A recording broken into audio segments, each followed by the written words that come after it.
So I was at a bachelor party this weekend, and the groom-to-be asked me to bring a bunch of putters because we were going to do a putting game.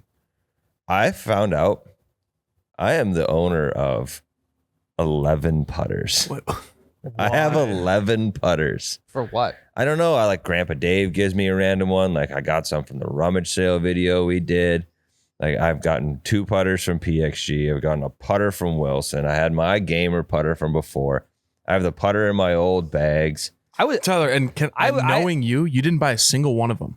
Brand new. No, I don't. The only one I bought was the one from the rummage sale thing, and I got the whole bag for $15. I guess, yeah. I showed up to my round Sunday and my putter was gone. What? Honestly, that's good because I watched the Pine to Palm video, and you should have thrown that thing away a long time ago. Wow, that's because that was the first time I'd used that putter, and I feel like typically the first time you use if you use somebody else's driver or something, things always tend to go really well. Yep. Because it's like I have nothing to lose by hitting this thing. Mm-hmm. Or you have a built-in excuse. Exactly, 100%. And it's so you're not thinking about anything. You're just gonna go swing the club, and when you do that, it tends to work out pretty well for you. But yeah, I think it was a weight distribution issue. We'll get that figured out here eventually. I mean, I can't say the same about myself. I have 2 putters, one that I use every single time. Well, and I was thinking about it. Like, I've also sold some putters. Like, I sold Jake a Wilson putter. Yeah, you did. Like, what? How the fuck did I get so many putters? I think it's got to be Grandpa is the biggest culprit, right? Like, well, can you break these putters down for us? Like, what? Okay, so I've got my gamer, which is a PXG in the bag right there. I've got my old gamer, which was the PXG Bat Attack one. I've got the ping one that makes the really high pitched pinging noise. It's a cool one. I've got an old school Wilson one that's like rusted bronze. I've got a rusted bronze one called a slot line. I've got extendo putter that Grandpa made to get bigger gimmies. I have a wooden putter. I have the the tree stump, the one that's like made out of I don't. Okay, we'll count that one. Yeah, I mean it's a joke putter, but I brought it. It is still a putter. I have a putter that's called an Acushnet, so an old Titleist putter before Titleist was Titleist that I got. My uncle gave me from a rummage sale. Yeah, Titleist is still owned by Acushnet. That's the parent company. Yep. I got a random red and gray one that was in my very first bag of golf clubs ever. And then I have one that's what's the brand? It's like a Walmart brand where you buy a full set of clubs. It's called Next. Maybe. Did we ever look that up, Jake? No, I don't. I think we might have, but let's do it. It's fucking Ultra. I have an Ultra putter. NEXXT.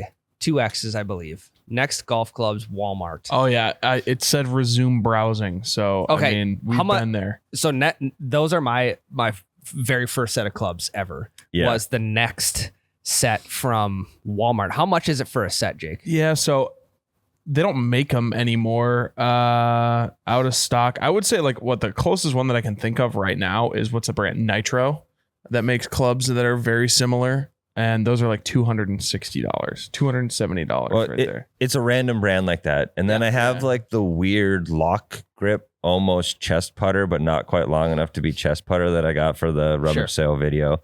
And then just like 2 or 3 little random ones that aren't like cool old, but definitely aren't new. Are you a putter collector? I mean, unintentionally, yes. I collect putters.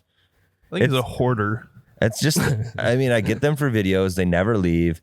Like, and I was told to bring all these putters because I was going to a bachelor party with admittedly not a lot of athletes. So these guys don't have golf clubs, period, let alone putters. Yeah. So Groom texts the one person he knows who golfs. So I bring a shitload of putters. And I didn't know how bad it had gotten until I was just gathering them all together. And I was like, holy fuck. I have one for every person at this party. See, I mean, it's pretty ballsy of you to bring your game. You brought the gamer with? Yeah. Both gamers, or the former and present? Yes. That's kind of not like someone who doesn't really know how to handle a putter could have gotten their hands on that. I don't give a shit. And what are they going to do? They're not going to jump on it. Okay. What's arguably as worse, if not worse, than nails on a chalkboard is when a golf club touches the concrete. Oh yeah, the noise, especially when it's dropped. Yes. So like I can, even like you're just like you're leaning. It's kind of like a cane. You're like leaning on it. It could just be sitting on the concrete. That in my mind is worse than nails on a chalkboard. I could see that happening. Yeah, well, we were playing in the grass. Like no, that's fair. I had absolutely no worries about it. No one was gonna fucking break them. But the worst, you're way less uptight than I am about stuff like that. Yeah, I'm big in like, you need something, I'll go get it. Like, I love being asked to bring shit to a bachelor party for some reason. It's like, oh, they need me. I don't know. Okay, yeah, that's fair. But I think the worst sound of all those clubs hitting is when you drop a driver and it doesn't hit on the face, it hits on the back of the driver, and you hear that bouncing around on the concrete. Oof. That is quite possibly my least favorite. We did the least favorite things to hear on the course. That might be it. Yeah, I don't know what my brain was thinking at this point, but there's a really this last weekend when I golfed, there was a really hard pine cone on one of the tee boxes, and I fucking smashed it with my driver, just waiting for like the group ahead of us to get a little farther Was away. it immediate regret? Yeah, because I now have a nick on the face of my driver. It's not like a crazy nick, but it definitely it left a mark, I guess we could say. My last Gen 5 PXG driver, I think I told you guys about this, but when we were golfing, I hope so, because he sold it to Jake. Yeah, this is it's my driver now. Yeah. Oh no, and I'll show you. I will show you on it. It's not. It's nothing crazy. Now that I think of it, it's not that big of a deal. So, when we were golfing before Miles's wedding, Grain Designs has their simulator has like a net essentially coming out from the top of the screen. So if you like hit a wedge super high, whatever, get caught underneath there. Well, I have a pretty long follow through with my driver. So I hit my driver in like the spot you're supposed to be hitting the ball at, and my driver got now each like this net is like taut with like a little tiny piece of chain link all the way across it. Okay. So my driver follow through, it gets hung up in the net, and the chain link just kind of like scratches the the nipple of the head, if you will, where it connects to the shaft. Okay. I was wondering what you meant by nipple. So thanks for the motion. Brian did a little nipple tweaking motion. Nipple of the shaft. So I'm no stranger to chalkboards, nails on the chalkboard. Sounds like it's not ideal by any means. Jake, how do you feel that Ryan didn't disclose this information before the sale of the driver you have? Honestly, I couldn't be more relaxed, because I'm sure I've done way worse things to that driver than like you probably could notice it, but you probably wouldn't. Like it's the damage is very minute, and everyone's like, "Oh shit!" And I'm like, yeah, it's not that big of a deal.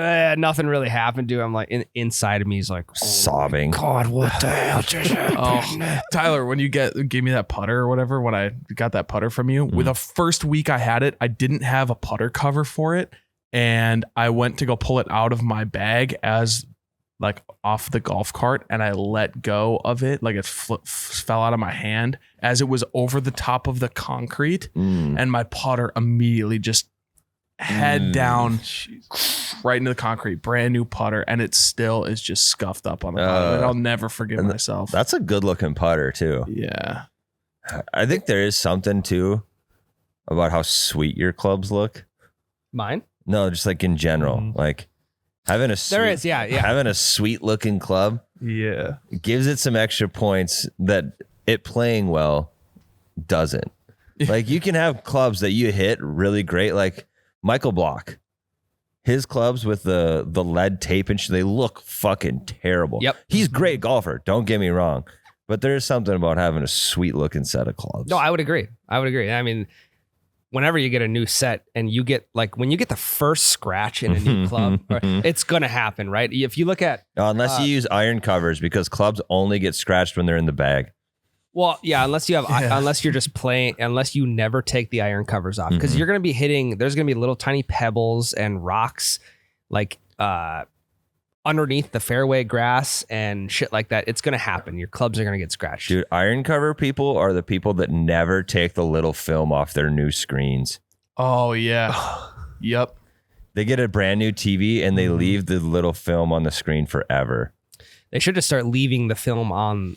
They should just leave it in the fucking box. They could just swing the box. Yeah. Because then the box gets damaged, the clubs don't. Mm-hmm. But the first scratch in a new club is, it's like, I don't know. I would compare it to your child turning 18 and moving off to college. You're like, all right, buddy, you're a real adult now. Yeah. Yeah. It is kind of nice though. You get the weight off your shoulders a little bit. Like now that my putter It's has like, a big ding in it, it's like it's bittersweet. You're sad that you scratched your club, but you're happy that you can really go for it now and you can scratch it again without worrying about it. I'm over the hump now. Yeah. You know? Or even the first time you use it and it gets dirty, you're like, oh shit, I gotta clean this thing. Or go there, start scrubbing, like I gotta get clean again, please. Yeah, the reason I like the black chrome club on the PXGs I have is because the wear spot, you get a wear spot on the club face of like where a majority of the time where you're hitting the ball. Puzzle. I'm gonna be honest, that's why I'm glad I don't have the black ones. Well, I don't so- want to see where I'm fucking hitting that thing. Well, and if you're hitting a simulator, you get into a groove and you hit a lot of balls in the same spot. Mine tends to head out towards the toe. So it's kind of like it's a good alignment. It's like a good alignment piece for me having that on the end of the club face. Yep. Plus, it takes a while to wear down. So, I've had this problem for the past 6 months. Yeah, exactly. Yeah. That's when you want to start tweaking something. When you've been doing it consistently for 6 months. Exactly. So it's actually not a bad idea to borrow your stuff out to other people. Borrow it out to other people who are reckless. Yeah. So if you get like if you or I got a new set of clubs, we'd probably borrow them to Jade because Jade would just borrow them without asking. Well, that too. Odds are they would come back and they would have their dings in them for their lifetime. Because he swings like he's mad at the fucking world. Yeah. Yes. And then when he's hitting the ball well, it's like he's like, yeah, that's what should be happening. I should be swinging. I should have 150 mile an hour club head speed, and it should be going straight 350 down the middle. Mm-hmm. No, it shouldn't. No. It just it doesn't work like that, I don't think. But yeah, so we have a I don't know what you call it. I kind of got some brain fog this morning, Tyler, so I apologize if you got to pick me up on a couple fucking things. chug that Celsius, I'm getting dog. there. But there's a kind of like a little dilemma going on in the office right now because so Miles has he got his PXGs, right? Mm-hmm. But then he pretty much got a new set of clubs like not long before that. Yes. And he got the Rogues. Yep. He had Callaway Rogues probably, I would say 6 months before he got his PXGs. Probably 6 months. And then he had the Maverick Driver probably a year before he got his Gen 5. So those clubs have just been sitting in the simulator, and it's kind of like it's the set that's nice enough for if people want to come into the simulator and just start hitting balls, they'll probably grab one of those clubs. But the Maverick Driver just suddenly disappeared at the beginning of the golf season, and it's like, and he had asked about it. He asked me about it. I'm like, by he means Jade. So Jade asked Miles about the Maverick. yeah. So okay. Yes, Jade asked Miles, like, "Hey, what are you gonna do with this Maverick?" Can I buy it? Well, okay, and he asked if he could buy it, but he's not gonna buy that thing. He's gonna take it with the intention of buying it, and then he's just not gonna buy it, but he's gonna have the new driver. Yeah, new to him. He did it with the whole set of clubs. He's like, I will buy those Rogues from you. I want them. And then Miles says, well, hold off. I might give them to my dad. Yeah, my dad might want these Rogues, so you can swing them a little bit, but you can't buy them yet until I tell you. And Miles is notorious for putting things off. So I just guarantee you he's never once asked his father if he wants those clubs or not. No, but Jade never got an answer. Miles never found out if he could give him an answer or not. So Jade just started using the clubs. Yeah, I would say at the beginning of the golf season, this Callaway Driver just left the building. Well, the bag is in here, is it not? That's right over here. Yeah, and there's a lot of clubs missing out of that bag. No, a lot of them are just because those are the clubs I hit with if I forget mine. But this Callaway Driver suddenly disappeared, and I'm like, where'd this driver go? And like right after the season started, Miles asked me where his driver was, and I said, I don't know. Why would I have any idea where your driver is? I'm like, the answer is probably obvious. Your driver's probably in Jade's black and yellow Live Strong bag. Now, here's the question, Ryan. Did you tell Miles that? Did you snitch? Oh, I You 100% did. You But the fucking dirty reason, rat. No. But the reason I did that was because I was purposely trying to. I wanted a little bit of drama going on. Things were just like too dull, and I wanted the confrontation of like of Miles asking Jay like, "Hey, I never said you could. I never said you could take my $300 driver." But then Jade would be like, "Well, yeah, but you said I could swing it. Like I was just want to try it out in case you were gonna let me For an entire season. Yeah. So there's like arguments on both sides, and I wanted to see that unwind because I knew Miles wasn't gonna be mad if Jade was using his driver because Miles doesn't use it anymore. Right. And I knew it's a classic move by him to just like mooch off of somebody else's stuff and not like give them anything back in return.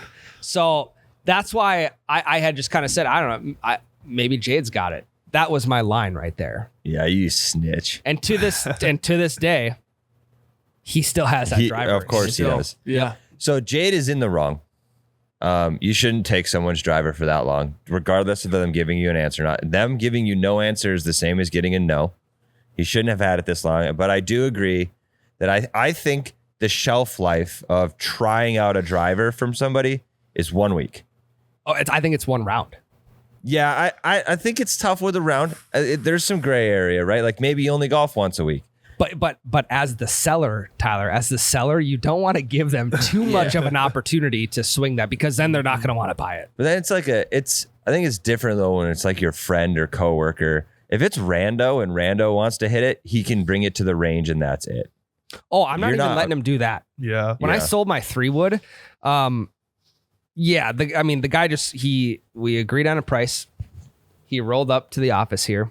I gave him the club. He gave me the money. And I said, yeah, the head is brand new. The shaft is like a year and a half old. Mm-hmm. He's like, okay, sounds good.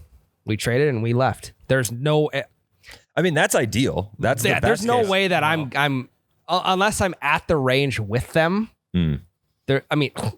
If I just let him take the 3-wood to the range, he ain't bringing that fucking thing back. No. I mean, I give him a 0-star on Facebook Marketplace though. I'll find them and shove the fucking club up their ass if they try to steal it. Which side? The whole thing. If they got new grips, I think if the thing was newly gripped, I think that'd be the worst side to do. Maybe. I don't know, dude. The club head. I know. But if it's like, so Connor, my best friend, wants to buy a driver from me. He's like, hey, can I swing it first?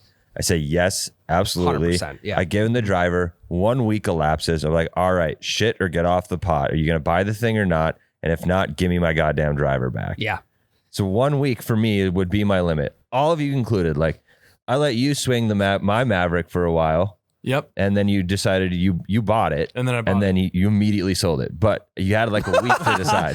Jake, he's getting into the resale market. Well, he got your PXGs. So he's like, I don't need this fucking true. Maverick anymore. Yeah, exactly. Turned Turned up $5 profit on that driver. Hell yeah. So Just sold yeah. to Jade. Yeah. You could have, yeah. Jade, I know he's in the market for a Maverick driver. No, he's not. He already has one. He got it for free, dude. He got it for He free. hustled. Yeah, free 99. You can't beat that price. Cannot. Also, to sidestep from this whole Jade thing, I went out golfing with Jade. I don't know. This is probably in May or something like that. And again, he's got a mismatched set of clubs or whatever. He swings like 10-year-old Nikes. Yeah. And that was my very first set of clubs.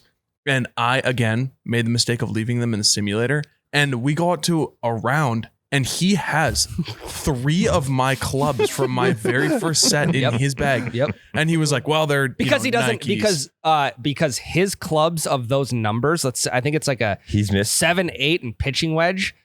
Those are broken. Yeah. He doesn't He's have broken those of his I clubs. know he broke those, and then he just has been using mine. And look, I don't care that much, whatever. But it's the You it's can't like the steal integrity of- clubs. like they were genuinely stolen. He never asked to borrow it. He never asked to even be like, "Hey, man, can I try these out?" It was Dude, just one day they were in his Yeah, bag. he's sneaky. Like I remember in college, there were multiple times where like I would come home and like it's the classic, the leftovers that were in the fridge I was really looking forward to eating were gone.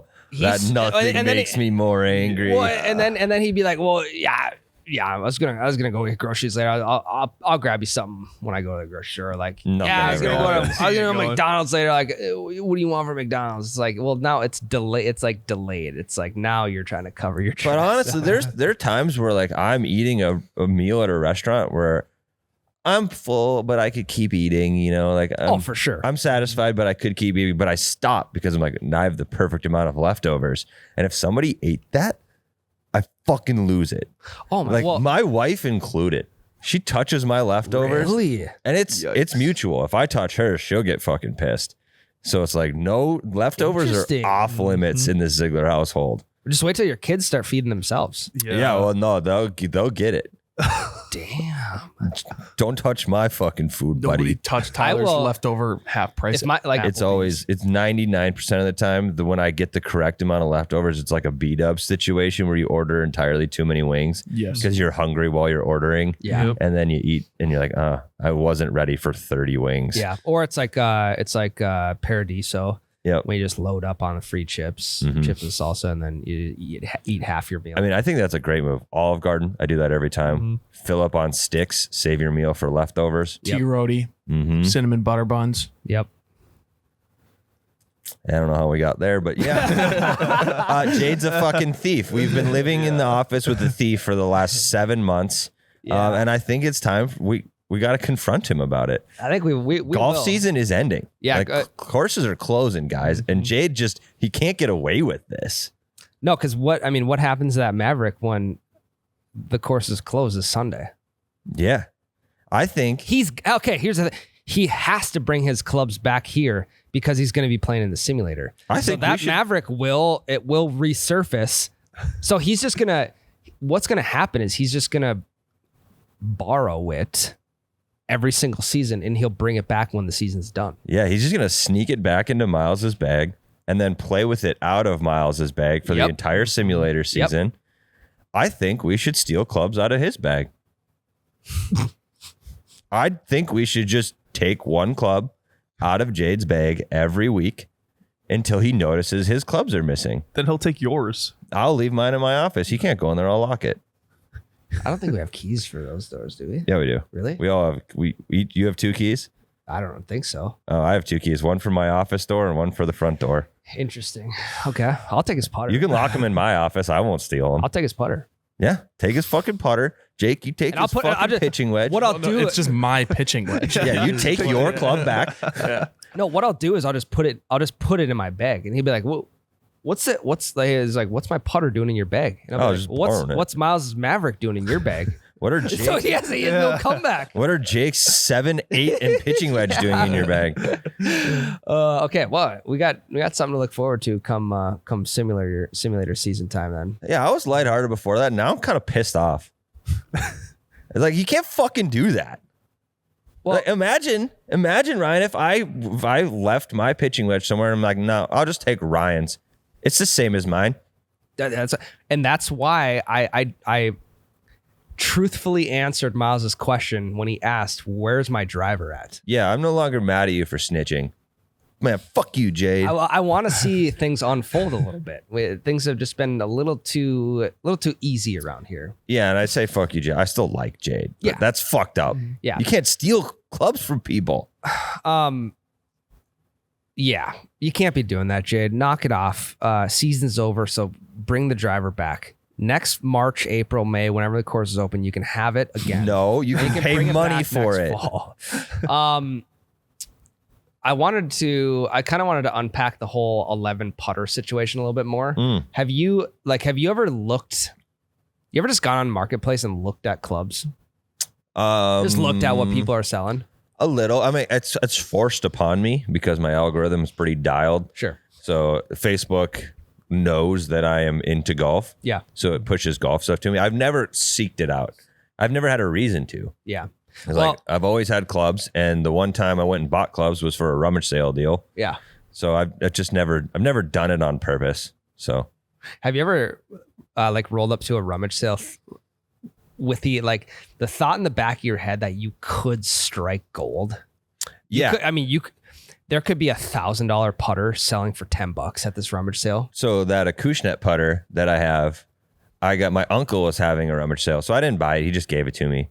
But I grabbed that one because I thought for sure, I looked it up. I was like, this looks interesting. It's in pretty good shape. I know Acushnet is Titleist, and I know what the original Scotty Camerons look like. Yep. And it looks like this.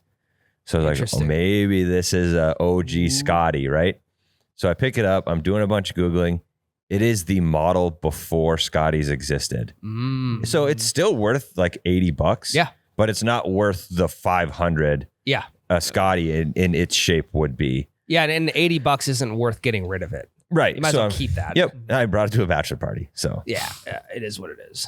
The reason I asked is because I keep we've just been selling some stuff around the office, getting ready to move. And so I'm on Marketplace kind of checking prices. And again, my algorithm too is 3-wood, full set of irons, putter, driver, extra stiff shaft, brand new hybrid, like everything's golf related. Yep. Little this and that and this and that. But there's been this Scotty Cameron putter. This guy's selling it for like $2,100. Holy fuck. And it's been on there for over a month. So Man knows what he wants for it. I guess he's firm on. There's no question on is this available or like, hey, you firm on price. The answer, yes, it is still available, and yes, I am firm on price. What if it's a scam like that one golf cart you almost got scammed? What if he just wants like gift cards for it? Yeah, you have to watch out for scams because every time I go on Marketplace, I see another one, and it's a brand new golf cart for $1,000 now. Yeah. And if you click on that listing. And if you click on the person who's listing it and just scroll through that person's recent or current listings, it's 50 photos of the same golf cart with maybe a different angle for the same price. Yeah. I don't know if you guys have seen online, but for some reason in my TikTok algorithm, I got recommended this like dude who was buying like what would you call them? Like replication, Replicas? like replica golf clubs. So they were like remade. So like, for example, you would buy from, overseas and you would literally are buying knockoff Scotty Camerons, right? Or whatever. And so the video that I saw was this guy, he was like, I got 4 Scotty Cameron putters, Scotty Cameron, and they were $40 a piece, but they look identical to a regular Scotty Cameron. But like, then, obviously since I watched that one, I had to go down the rabbit hole of like, okay, how many remade reproduction golf clubs are there? There's like Stealth 2, Stealth drivers, whatever. Any club you can imagine is being faked and sold. Well, and if you're in it to look good, that's the way to go. I know. If you're in it to just look like you know what you're doing, buy the fakies. I know, but maybe Buddy Boo with the $2,100 putter is even a fake one too. So I know what you're talking about, Jake, because you're probably talking about Alibaba. No, Panda Buy is what I'm talking about. Yeah. So I'm on Alibaba a lot. That sounds bullshit. Alibaba's like my I'm on Panda Buy. Sounds Panda like Buy. It's fake. I'm probably on Alibaba more than I'm on Facebook Marketplace. Just like I'm just searching stuff to. It's more so like, hey, I think this product is cool. How much has somebody already knocked that off, and what are they selling it for? Yeah. And also like, are they making this overseas? Where are they making it at? So I've been able to find a lot of. I mean, there's a lot of like, especially golf apparel. It mainly comes from the same exact place. And if you do a little bit of research, like I've talked with the same manufacturer that makes a lot of the golf hats in this space. Yep. And they're good quality hats, but you can buy knockoff Vokey wedges for $20 a piece. And do they like say Titleist? They BV? don't. Nope. See, these ones on Panda Buy. They say that is it BV? Yeah, BV is whatever, something, Barry Vokey or whatever the guy's name. They do say that, but they don't say anything else. Yeah. So the ones that are on Panda Buy are like mark for mark, word for word, exact. So are they good still, or are they just fucking cheap imitations like you would get anywhere else? I'm not sure. I don't know. If you're buying a putter, who knows? But I would say like there's no way that a driver from Panda Buy is as good as going to. Yeah, I would not recommend buying your golf clubs from a site like that because again, It's they're making it look as identical as possible.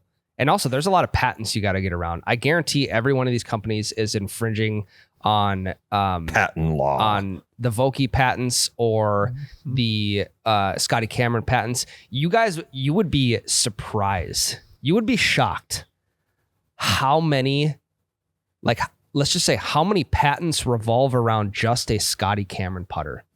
I bet there's probably 5 to 10 patents just around the Scotty. There's probably, let's just look at Titleist, for instance. There's probably 10 to 20 patents that revolve around just the Pro V1. I mean, PXG is, they're notorious for patenting damn near anything, whether that's an engineering process or like the mill itself or anything like that. The C grind doesn't matter. There is no avenue of law that I find more boring than patent law. But it's also interesting to see what people can patent and what they can't.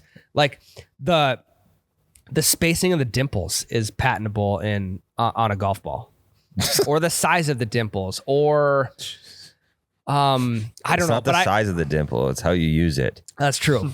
I did go down a rabbit hole one day of like patents in the golf space, and there's a lot of these golf training aids are being patented, which I can be honest, I've never really seen anybody use golf training aids. It's got to be an indoor thing, because What do you mean? You have training sticks, do you not? That's different, What do you mean though. training sticks? That's a training Alignment aid. sticks is way different. Yeah. The alignment stick, those are just those are Like driveway snow markers, right? Yeah. snow markers. I mean, that's a training aid. But I'm just saying, like, if you know that thing that you put on your wrist and it like cocks out and it like the cup is supposed to connect to your other forearm. Mm-hmm. That training aid, for instance, I've never seen anybody use. Hold on 1 second. I think, Here's a training aid, Ryan. but we've never used this. Yeah, we never bought this and we've never used it. Like, we've used it more as a joke than anything. What's that called? A Medicus? Yeah, the Medicus driver. The fucking collapsible driver thing? Yeah. That is a nightmare. I think training aids are indoor products. Snake oil. Imagine rolling up to a driving range with a training aid, Tyler. I would be pretty embarrassed. That's what I'm saying. I ain't trying to admit how shitty I am. I want people to just find out the hard way. Well, that's why I think, are people using training aids like in their homes? Like, are they buying a piece of turf and a net, and that's where they're trying to fix their slice or whatever? I don't know. Because I've never seen someone use a training aid outside, nor like in person. I could see Trevor doing it. No. I've done the towel thing. I did the towel thing with Lucas a bunch. Yeah, but that's a drill. That's in a lesson, Yeah, I though. would Yeah, say well, that's that a- towel becomes a training aid. It aids in my training. Tyler, Have you gone to the imagine driving range and done that? No, fuck Then- no. exactly. Imagine going to Golf Addiction and someone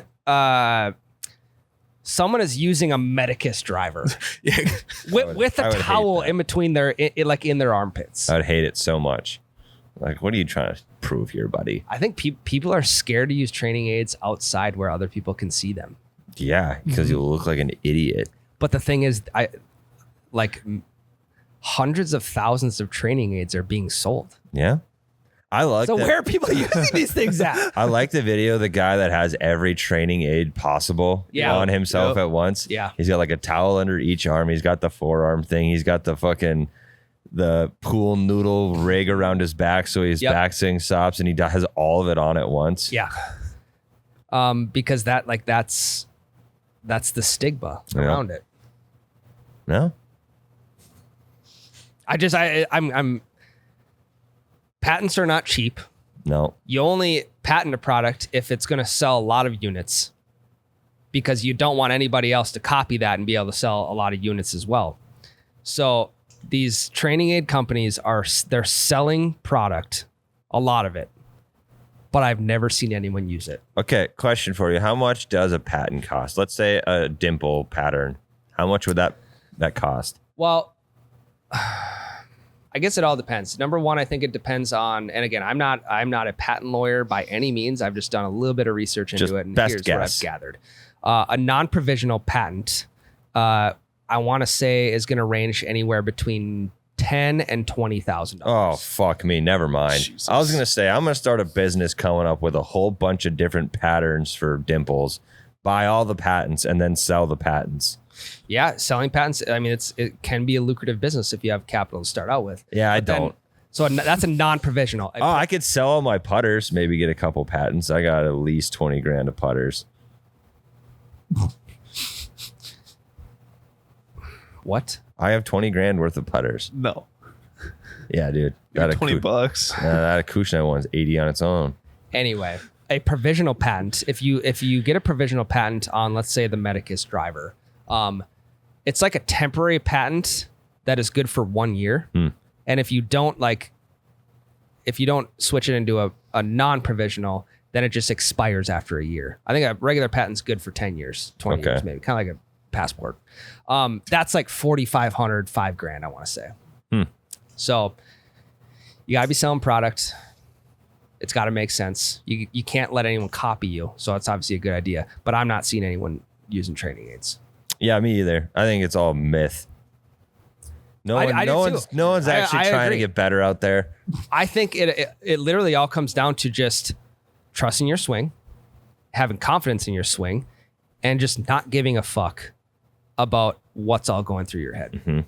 I think it's about making sure you steal the best clubs you possibly can, and then all the stuff you said. Yeah. So the cheapest, most effective way to get into the sport of golf is by stealing. Stealing your friend's shit. Yep. Steal and never give it back. One club at a time. Yep. One club at a time. You steal it with the intention of returning it for a short period of time and then stealing it again so you can claim borrowing.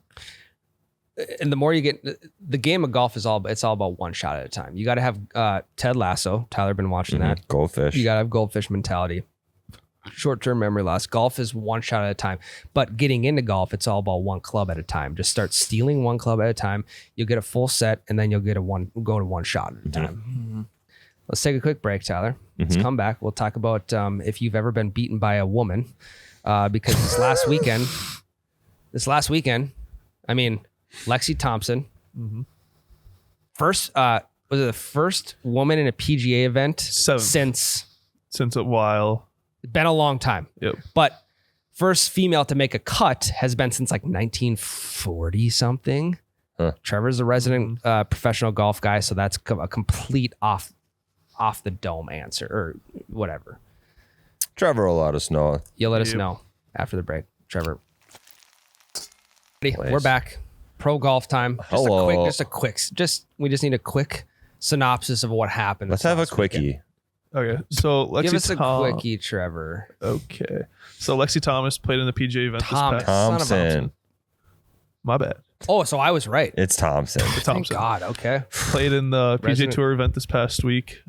Shriners. She was the seventh lady to play in a PGA event. She missed cut by 3, and then she saw even par through 2 days. So when was the last woman to play in a PG event? 2018. So not that long ago. No. Annika Sorenstam. Nope. It was, I have it right here, Brittany Lincecum. And then the last lady to make a cut was in 1945. Holy shit. There we go. World War II. Yeah, World War II era. All the Babe Say it, Tyler. Zaharias. Say it. all the dudes are at war. I knew you were going to go there. I knew you were going there with that. So, okay, why? How does a woman get into the PGA event? Same as anyone else? Like sponsor exemptions qualify? I believe so. Do we know how Lexi Thompson got in? I do not know that. Okay. She did beat a couple big names. Minwoo Lee, No, Siwoo Kim Siwoo Kim, and Tom Hoagie. Tom Fargo's Hoagie. own Tom Hoagie. Fargo's own. Tom Hoagie, I mean, if you just started listening, Tom Hoagie he went to Fargo South High School. It's about 12 minutes that way. Yeah, and somehow we can't get him on this fucking podcast. No, I sent him a DM. He didn't even look at it. So Yeah. I mean, it's not like he's dodging us. It's just like he's probably not a big social media guy. Yeah. Well, most people from Fargo aren't. We're the exception. True. That's Yeah. very true. So why? Okay, here's my question. Why does she want to play in a PGA Tour event?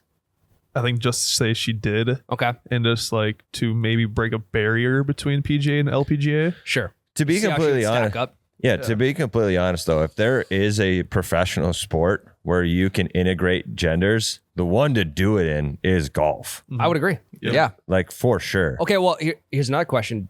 Does she play from? Yep. She plays from the PGA tees. Yep.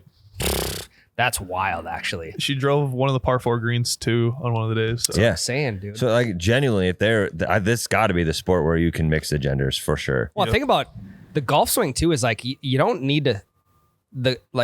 Okay, yes, the quicker your club speed with like good smash factor, the ball's going to go farther. But in reality, you don't really need to swing harder to hit it far. Right. Well, like Matt Fitzpatrick is an example of this. Yeah. Like I know I vented about it when the fucking Netflix golf documentary came out, but how many goddamn times did he have to say, I got to work on mechanics because I'm a little itty bitty baby. Yeah. Yeah. Right. Versus a guy 1,000. like Bryson, who is built like a Right. first baseman. You know. Right. So like Yeah. golf is already the one sport where you can mix every body type into it.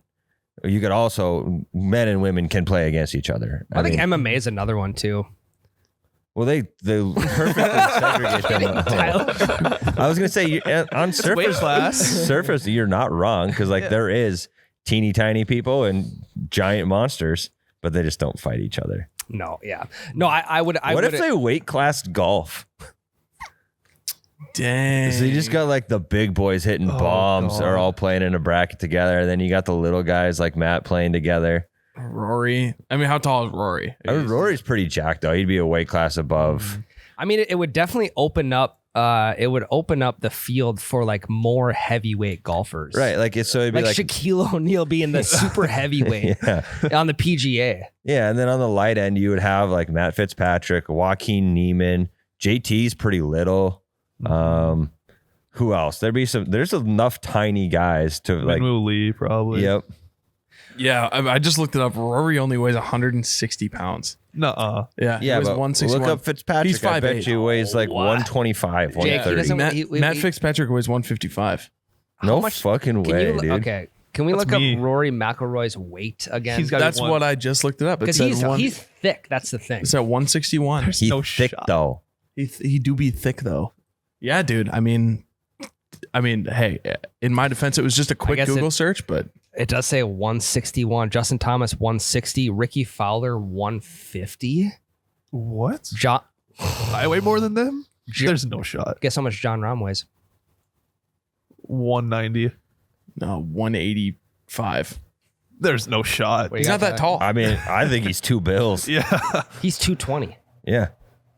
Oh, how tall He's is a he? big boy. I mean, that's an 80-pound difference from Rory. From Ricky to John Rahm. Yeah, I believe that. Tiger 185. Scotty Scheffler's big. Scotty's big boy. Yep. Two bills. Yep. That checks out. That's actually wild that Rory McIlroy weighs 161 pounds. I don't know if I believe it. I got to see a scale. Maybe they took that. He is small. They took that in the PGA draft in what would have been circa 2004 when Rory got his start.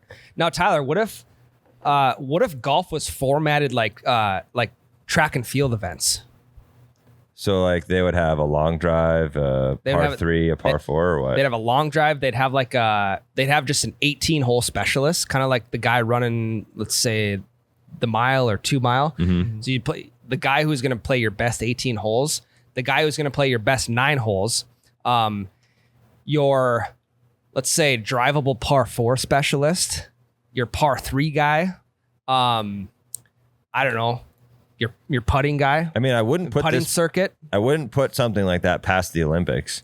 They're willing to do anything. I Well, mean, this next year they're doing flag football. They're doing Baseball, softball are Yep. back. Yep. I can't tell you how excited I would be if Tyreek actually gets a U.S. flag football team put together. Oh, That'd it's be going to be sick. the very best that the ACC has to offer. It's going to be the greatest Pac-12 players of all time. No, it'll be XFLers and USFLers. Yeah. I don't think there'll be any college Shea kids. Patterson's going to get himself a Yep. gold medal this year. Yep.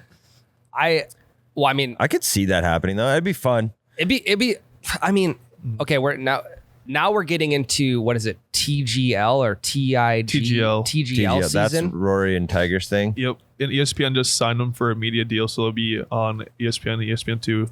That'll be interesting. I think the track and field format could work. I also think like an Olympic 4-man scramble team Yeah. No, yeah. for the sport of golf would be fucking electric. Like the USA has a 4-man scramble team being, let's say Jordan Spieth, Scotty. Justin Thomas, Scotty Scheffler, and Max Homa. That's your USA 4-man scramble team going to the Olympics. I think that'd be great. We've talked about that before. Like the Olympics could have the regular one, just regular 1-man stroke play. They have 2-man best ball team. Yep. They have the 4-man scramble team. And like you do it over multiple days, where like in swimming, so the same person can do all of it. Like, you had Michael Phelps win a bunch of individual medals, and then he won a bunch of relay medals. So like you could have Scotty Scheffler win a gold medal by himself. You could have him win a gold medal in the doubles. You could have him win a gold medal in the 4-man scramble. And like you should be able to submit more than one team as well. Yeah, well then your team relay, like Michael Phelps, Ryan Lochte, that your team relays the 4-man scramble. Yeah, so it's like it's very doable. I know it's a different time constraint than swimming is, because like a relay race is done in 3 minutes. Jake, you're a swimmer. Yep. But a golf tournament goes an entire day. But you could do it over multiple days, same course. Well, the thing about that too is they have to construct a lot of these Olympic venues. They have to construct them in order to hold the Olympics. Well, I mean, I feel like it doesn't really matter where you hold the Olympics. There's probably going to be a golf course available. Right. Like I think it's in LA in 2028. Yep. There's definitely golf courses there. LA Country Club. LA Country Club, where was it? U.S. Open. Yep. Okay. Wyndham Clark. Yeah. I don't fucking I don't know. I forget. It was I know we talked about it on the pod. Yeah, it's major championship. But yeah, that would be. I mean, fuck. If we're gonna, what's one of the sports they're implementing is it called squash? Sure. Is it like wall heard of ball with the squash. paddles, right? I don't know, but I just saw Squash is like an old people sport, if I remember correctly. So I think squash is going to be in the Olympics. Why can we not have? Dude, the fucking handball is in the Olympics. Is pickleball in the Olympics? Not yet, but give it time. I think it absolutely will be eventually. There's some ridiculous ass sports in the Olympics. Yeah. And they tried to take wrestling out, the original Olympic sport. Yeah, we can't even get 4-man scramble golf. Yeah, that's fucked. Fucking Olympics. It would be. Hey, so I was wrong on the Olympics thing. Someone corrected me.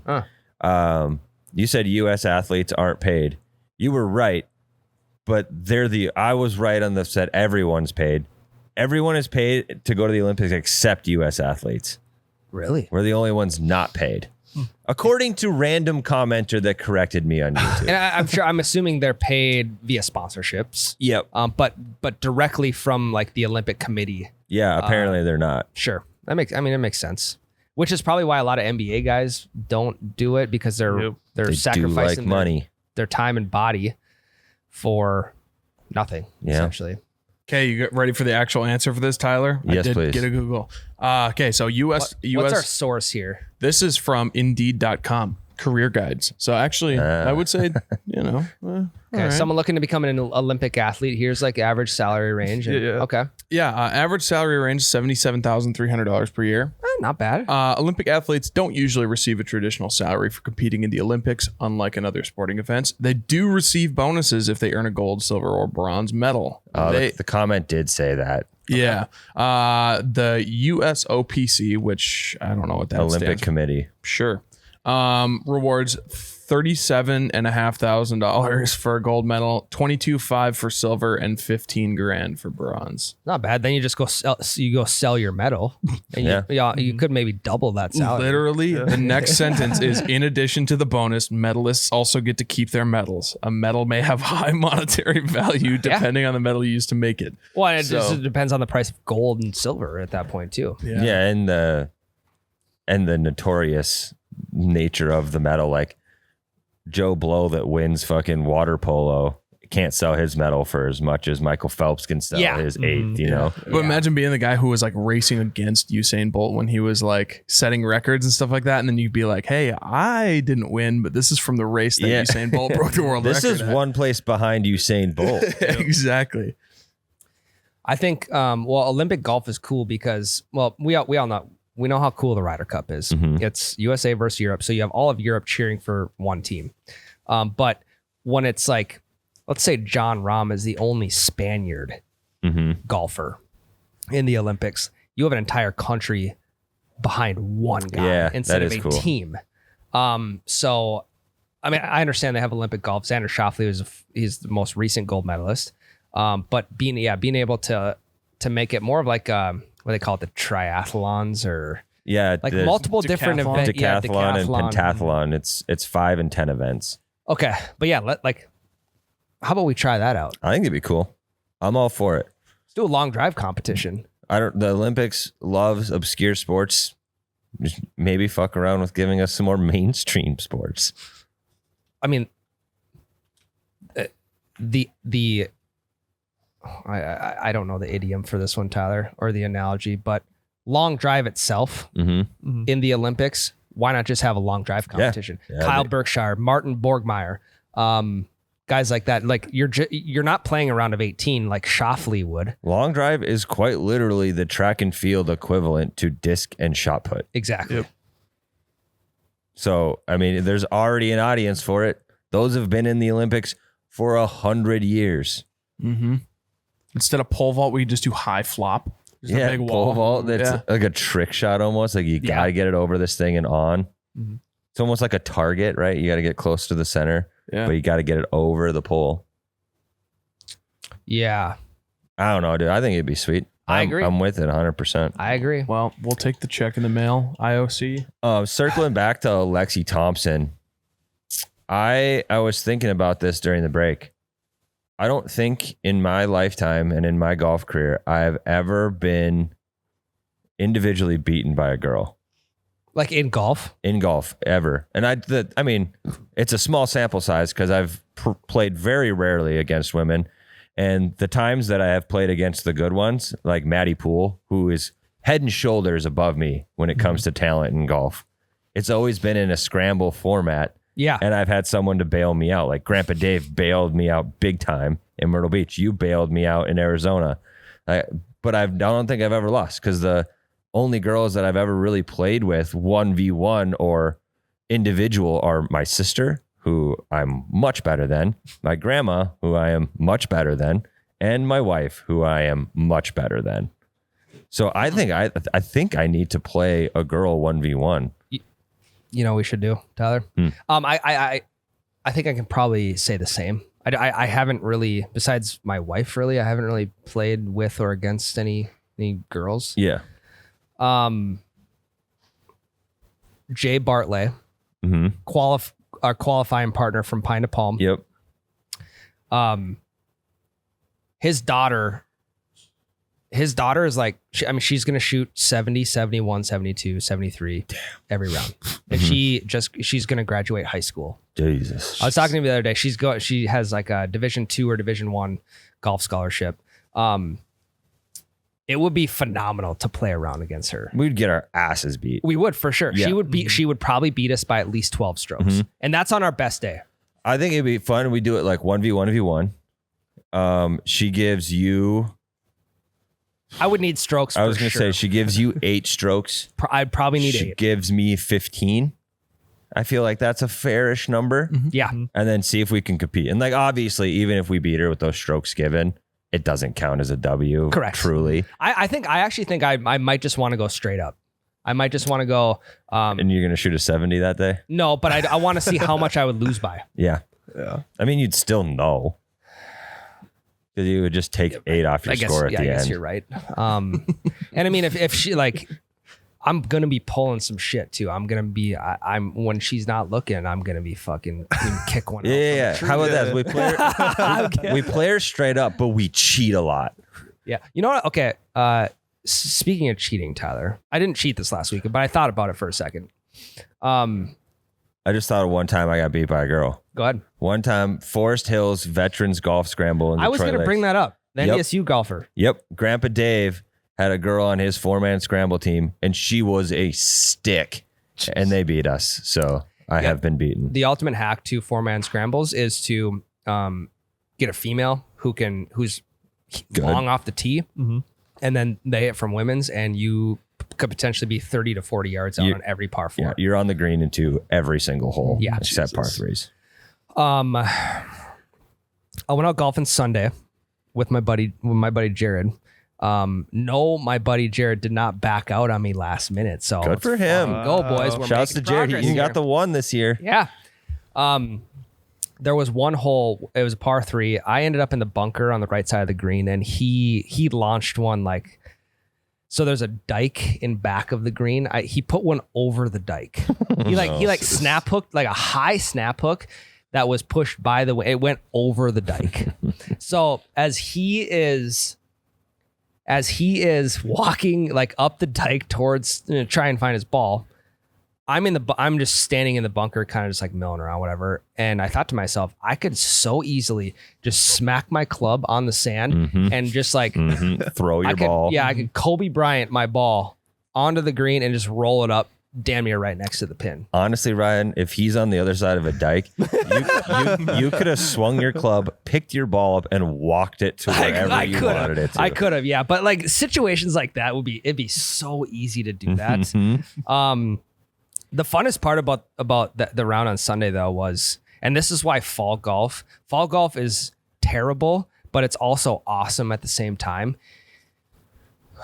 The terrible part is we probably lost, between the two of us, we probably lost 5 or 6 balls just because of the leaf rule. Yeah, but those don't count. Not lost. No, yeah, well, Yeah. we lost the ball. Yeah. Though. But in score wise, you didn't lose them. No, we didn't. No penalty whatsoever. That is quite possibly one of my favorite rules, and one of the reasons I love fall golf so much is I can call the leaf rule whenever I want. Yep. Even if it's like probably lost and I would have lost it on a normal day. Yep. Leaf rule, dude. Yeah, I'll give it a good 1 to 2 minute look. Yep. Give her a little looksies, and then I'm calling leaf rule because For those that don't know the leaf rule, I mean, most people that listen to this pod do.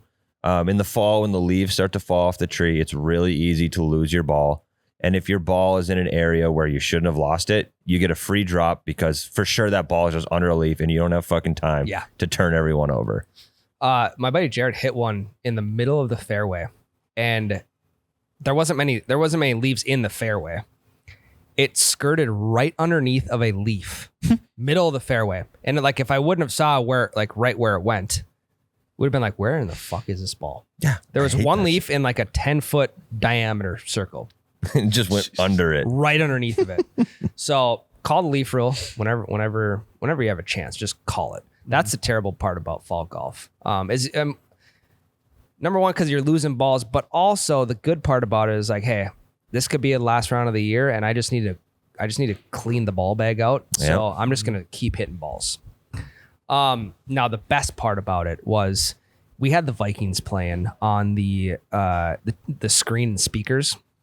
We had PA on the mic Hell yeah. during almost the entire He's round. electric. And that's why the golf course it's not that packed around noon on Sundays this time of year because people are at home watching football. I would rather be in a golf cart listening to the game and also getting 18 holes in. Dude, if I didn't care so much about the Vikings, that is such a perfect thing to do. That's what we did. Hell yeah.